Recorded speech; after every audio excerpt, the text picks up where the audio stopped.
Good evening, everyone that is watching. This is a penetration testing and risk management presentation for the first hack, part 1, presented by myself, Alan Muhendo. This slide shows a brief explanation of what a port scan is. After installing the virtual box, I'm able to install Kali Linux virtual machine and the Kyoptrix One virtual machine, and running a few commands which include ifconfig, netdiscover, and nmap returns the following IP addresses. Testing the Kyoptrix IP address in Firefox, I'm able to get the test page as shown here. Right-clicking to view the page source usually reveals some interesting information. Usually some developers forget to remove information that can be very useful for a hacker. Running the nmap shows the following. It shows open ports. It shows the state and the service of the port. Running the operating system command shows the device type, the type of Linux being run, the operating system, and the network distance, as can be seen on this screenshot. The sv command in nmap performs version detection on open ports to determine the version of services running on them. It allows the user to collect information about the ports. Closed and open ports definition. From a given perspective, all ports will either have a process listening on them or will be closed. A closed port is identified by either a reject message or an ignore message, or by a timeout.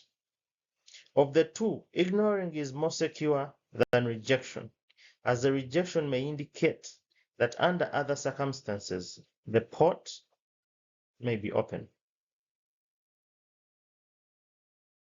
Running an intrusive nmap scan, shown here, reveals a lot more information such as host keys, remote procedure call capabilities, Samba capabilities.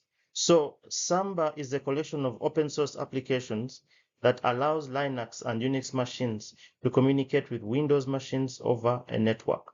So this can be a channel used by a hacker.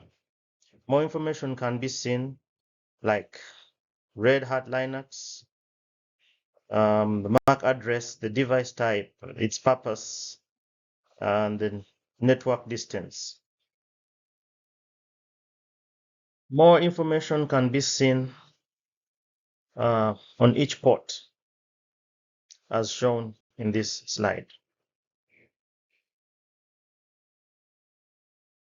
The screenshot here shows the actual graphic of what can be seen when the intrusive nmap scan is run. This is a brief explanation of the port information. Port 22 secure shell is used for remote access. Port 80 is for standard web traffic. Port 111 is often used for network file systems. Port 139, commonly used by Samba for file sharing. Port 443 is a secure web traffic. Port 32768 is identified as FileNet TMS, but this is a high port and could be used for various services. It shows open ports and services running on a Linux system, likely a Red Hat distribution. All listed services are running outdated versions with known vulnerabilities. Key services include Secure Shell, HTTPS, Web Server, RPC, and Samba file sharing. The system is using very old versions of OpenSSH, Apache OpenSSL, and likely Samba, for Samba as we've identified. The presence of port 111 and 32768 suggests the system is running some remote procedure call services. Presence of both HTTP and HTTPS suggests that the system is running a web server with both secure and non-secure options. Secure shell being open indicates that the system allows remote command line access. The combination of RPC bind and NetBIOS services suggests the system might be used for file sharing or as a file server. High port 32768 could be a concern if it's not a deliberately configured service, as high ports are sometimes used by malware or unauthorized services. This configuration suggests that the system could be a multi-purpose server web file sharing remote access, which increases its attack surface.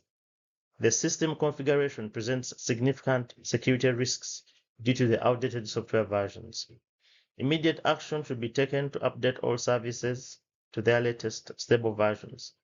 A full security audit of the system would be highly recommended.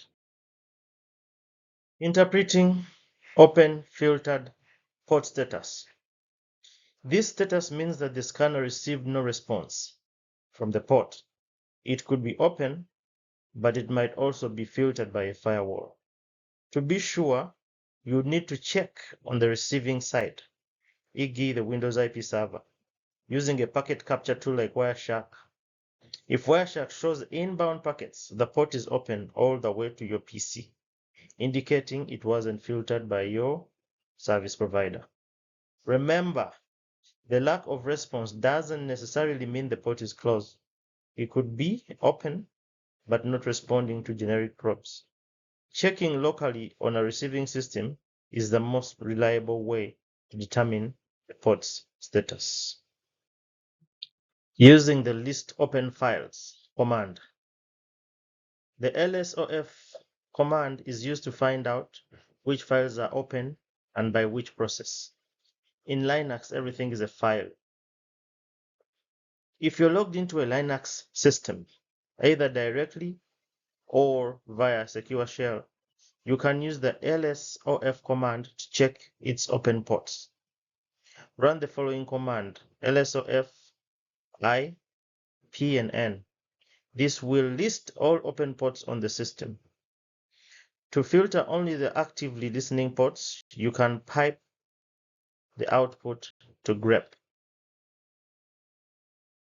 This screenshot shows what lsof returns when you run it.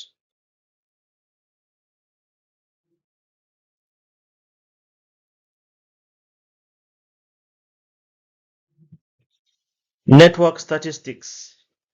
NetStat is a command line tool for monitoring incoming and outgoing network connections and viewing routing tables, interface statistics, etc.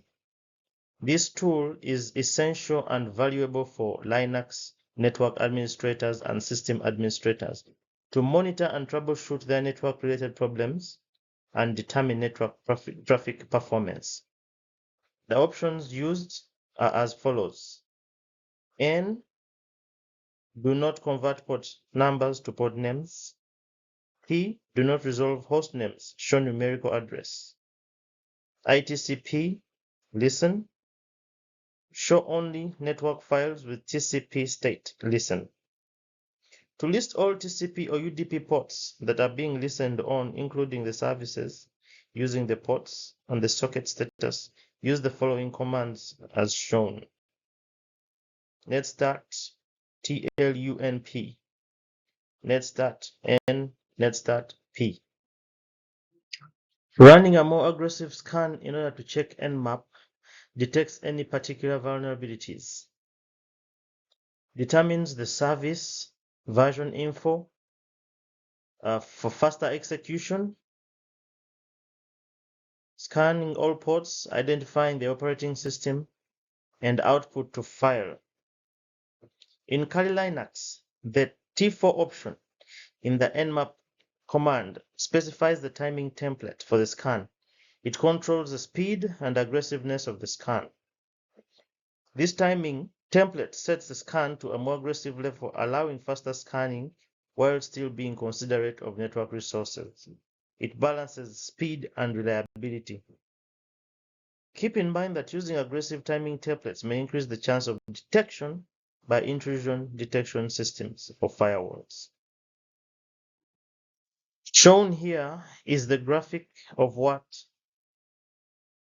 a netstart TULNP command output looks like. Using the enum for Linux command. This is a tool commonly used by penetration testers to enumerate Windows and Samba hosts. It provides several functionalities which include user listing, group listing, share enumeration, operating system information retrieval, RID cycling, custom RID range. All the commands are shown.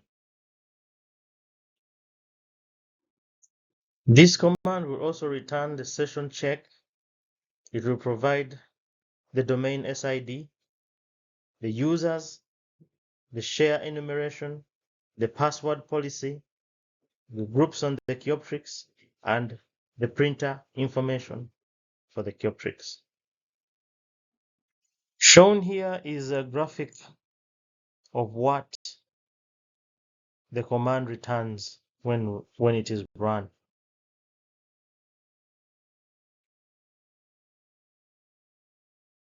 In conclusion, checking which ports are open and what information can be obtained from these services accepting connections on these ports gives you the information you need to lock down your server. For example, any extraneous information leaked out of your machine can be used by a malicious user to try to exploit known vulnerabilities or develop new ones. The less they can figure out, the better. Thank you.